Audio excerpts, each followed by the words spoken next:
Once he goes off the rails, it becomes confusing, and I wish I could talk to him and say, just stick to policy. Stop questioning the size of her crowds. So here's what I would say to President Trump.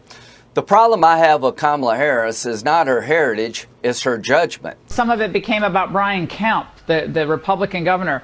And I've said this before, and I'm going to say it again.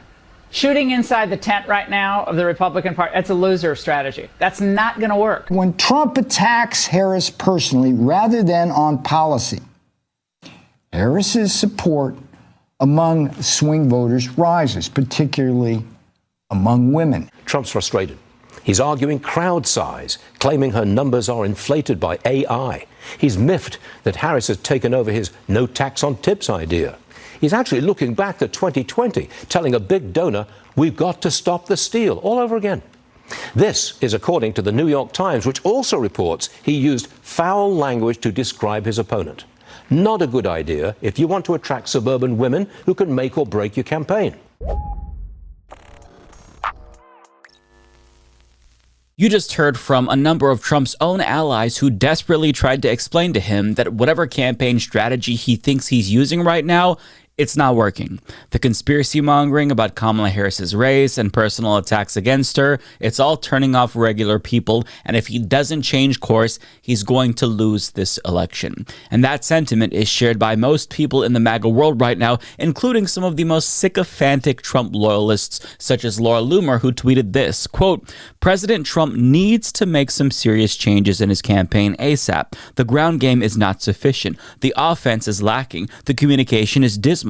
The momentum is crashing. Why are people who want to assist being pushed away instead of being embraced? 89 days left. You need a lot more than just vibes. God only knows how many opportunities have been missed. Sad to see talent go to waste. Listen, when Laura Loomer, of all people, says it's bad, then you know it's bad. And someone should probably save that tweet, because if he does lose, we all know that she's going to be one of the loudest people claiming that it was stolen, but this is her admitting that he's running a terrible campaign, which implies that if he loses, it'll be his fault and his fault alone, not fraud. But what's adding to their frustration is Trump's refusal to listen to good faith advice from his own allies. But it's not just Trump allies who he won't listen to. He seemingly won't even listen to his own damn advisors, because as Axios reports, quote, former President Trump's advisors are deeply rattled by his meandering, mean, and often middling public performances since the failed assassination attempt. They're pleading with him to adopt a new hard-hitting stump speech to define Vice President Harris as liberal and weak, advisors tell us, and praying he'll stop the recidivistic pull to simply improvise haphazardly. Advisors are telling him Harris will grow her lead coming out of the Democratic convention, which begins a week from tomorrow, especially if they don't define her better, faster.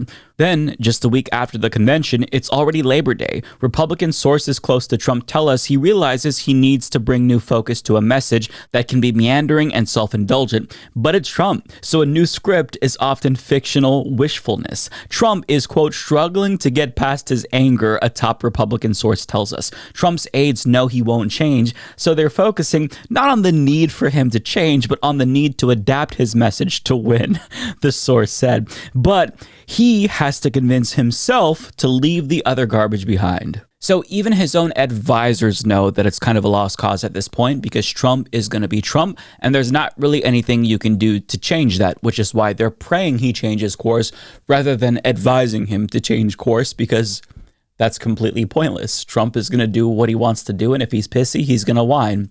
We've been dealing with Trump now for nearly 10 years, and we all know exactly how he's going to behave. It's going to be based on his mood or whether or not he feels like his ego needs to be stroked more.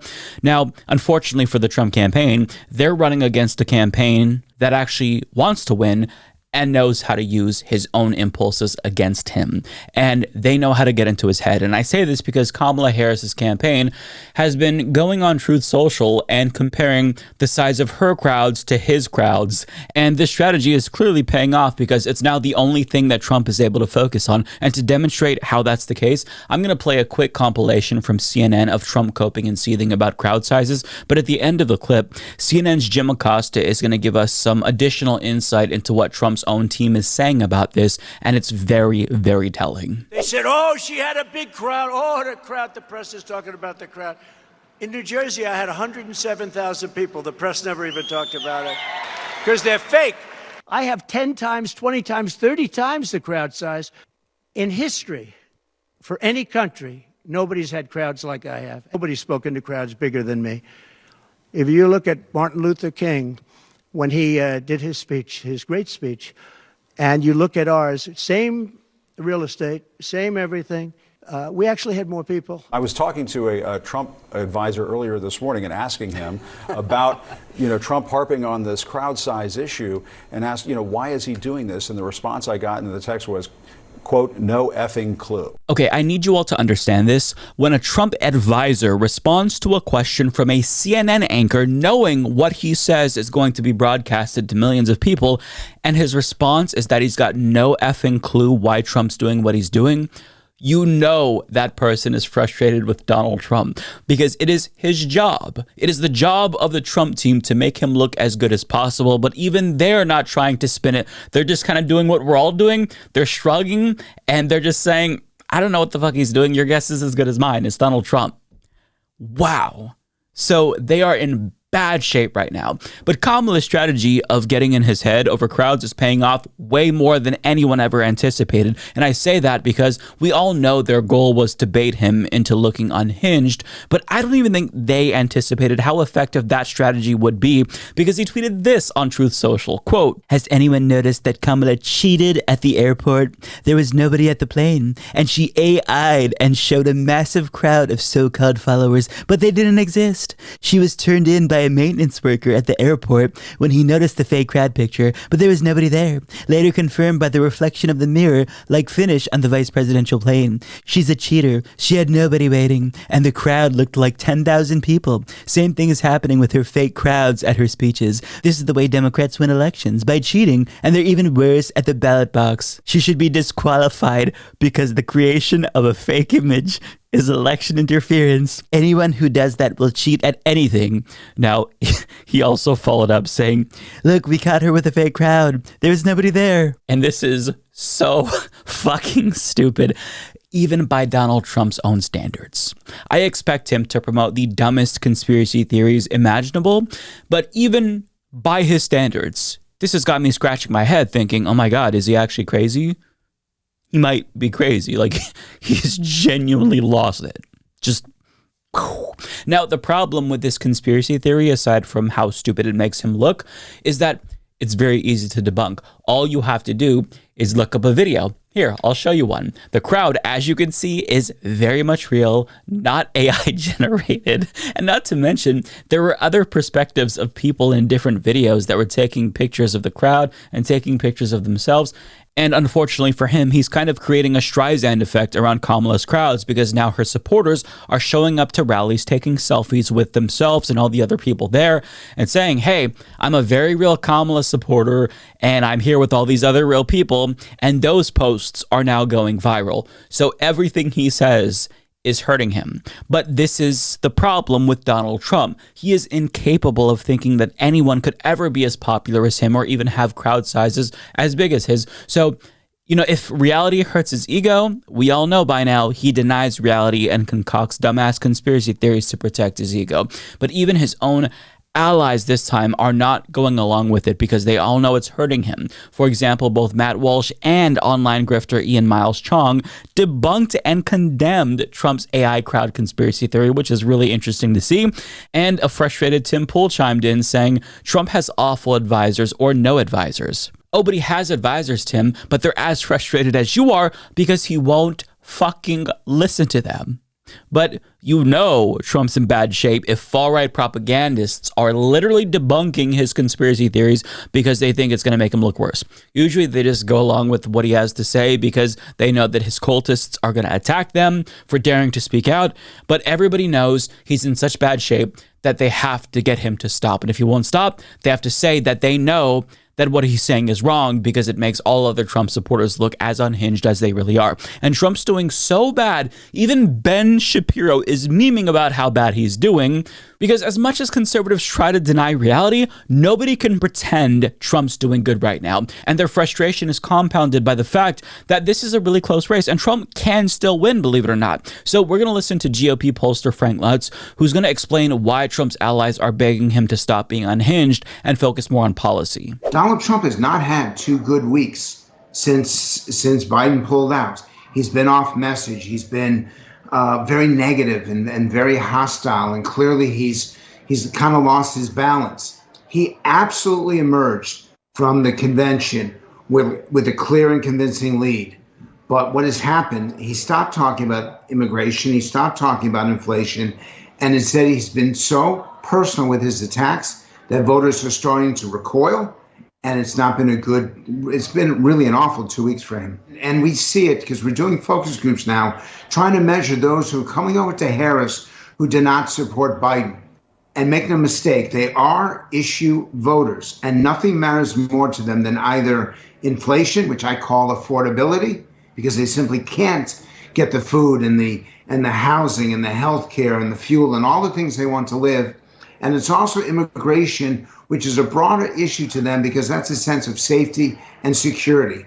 Trump has the advantage, and this is what I do not understand as a pollster and someone who's been doing this for 35 years. Trump has the advantage on these issues by 10, 15, even 20 points. And yet he's not talking about them. She's on message. He is not. He has lost touch with the people that he needs, and she is in perfect touch. Look at the rallies. Look at how she relates to them. The challenge is what happens when she has a press conference. What happens when she faces people like you asking questions like yours? That's significant. She hasn't had to do it, and eventually she will be forced to do so. But as it's happening right now, her attributes versus Trump's issues, she's got the lead. Just to remind you, that's a GOP pollster there. But to be clear, Trump's not only doing bad because he's refusing to talk about policy and continues to spiral, he's also doing bad because Kamala Harris is doing really good. She's speaking to issues that voters care about. And she's still hitting Trump, to be fair. She's making fun of him and talking about the threat that he poses to democracy. But what she's saying about policy is resonating with voters, as evidenced by the fact that she's now overtaken Trump when it comes to voter trust on the economy, according to a Financial Times survey. And to be fair, her lead is very small. But any lead a Democrat has on the economy is significant, because I can't remember the last time that a Democrat was actually ahead of a Republican when it comes to the economy. Voters almost always say that they trust Republicans more on the economy because Republicans lie, and they've been pushing trickle-down economics for decades now. So, we're all programmed to think that what Republicans say is automatically correct. So the fact that Kamala is getting through to those people tells us that she's running a damn good campaign. Her messaging is very effective.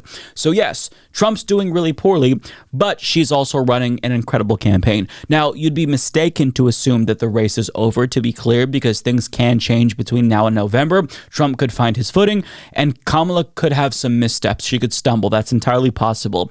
But as it stands right now, Trump is running such a poor campaign. He is actively damaging his own chances of winning, and right now he's in free fall and refuses to listen to anyone who is begging him to do better. That's the state of the race. It might change, it might not change, but either way, right now, I'm really enjoying what's happening in this race. I'm gonna come. Do not come. Come. Welcome to the Come Zone.